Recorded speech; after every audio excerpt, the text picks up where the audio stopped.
Doctor হয়ে কসাইয়ের ভূমিকা পালন করতেছেন, একদিন কিন্তু আপনাদেরকে এর জন্য জবাব দিতে হবে।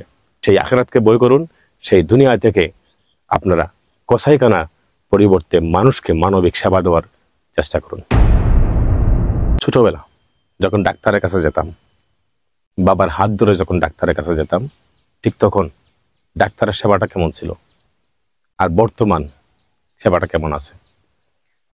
যখন আমরা আগে যেতাম ডাক্তারের কাছে, চোখ দেখতেন, এভাবে টান দিয়ে চোখের কালার দেখতেন।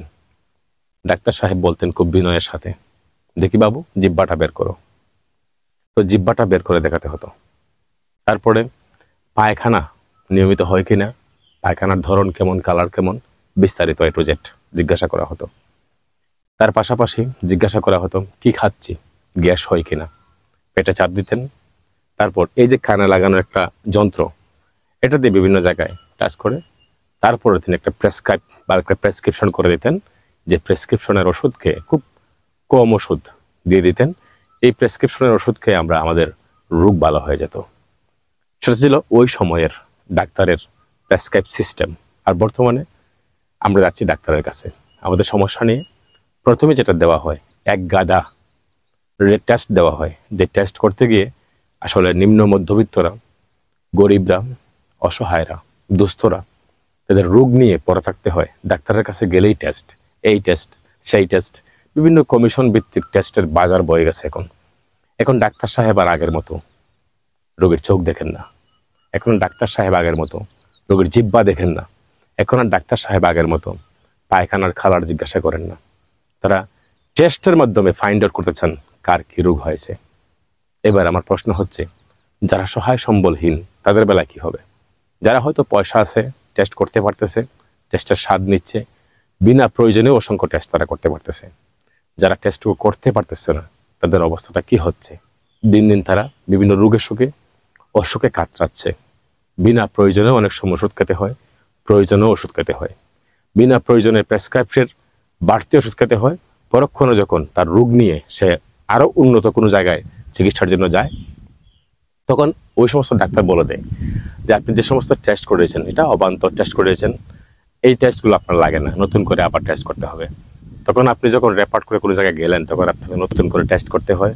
তখন বলে কি টেস্ট করছেন, কি ডাক্তার দেখিয়েছেন, কিছুই আপনি করতে পারে নাই, আপনার রোগ ধরতে পারে না, আপনার রোগ এটা, আপনাকে চিকিৎসা দিয়েছে সেটা। এই যে একটা অবস্থা। এখন ডাক্তাররা বড় বড় ডিগ্রি ধারণ করে এসেছে। যদি তারা মানুষের কথার সাথে কথা মিলিয়ে, মানুষের মনের ভাব শুনে, রোগের উপসর্গ না দেখে তারা যদি টেস্টের মাধ্যমে রোগ নির্ণয় করতে হয়, তাহলে টেস্টের টাকা ডাক্তাররা দেবে না কেন? যদিও কথাটা অস্বাভাবিক শোনাচ্ছে, কিন্তু আজকের এই দিনে দাঁড়িয়ে আমরা এই কথা বলতে বাধ্য হচ্ছে। তুমি ডাক্তার বলেই কিন্তু আমরা তোমার কাছে যাচ্ছি আমাদের চিকিৎসার জন্য। তুমি যদি টেস্ট ছাড়া কোনো কিছু বলতেই না পারো, কোনো কিছুই বলতে না পারো, একটা আছে যে টেস্টের মাধ্যমে কিছু রোগ বলা, টেস্ট ছাড়া বলা অসম্ভব, এটা হতে পারে। কিন্তু সব রোগী যদি টেস্টের মাধ্যমে নির্ণয় করতে হয়, তাহলে তুমি ডাক্তার কোন কাজের?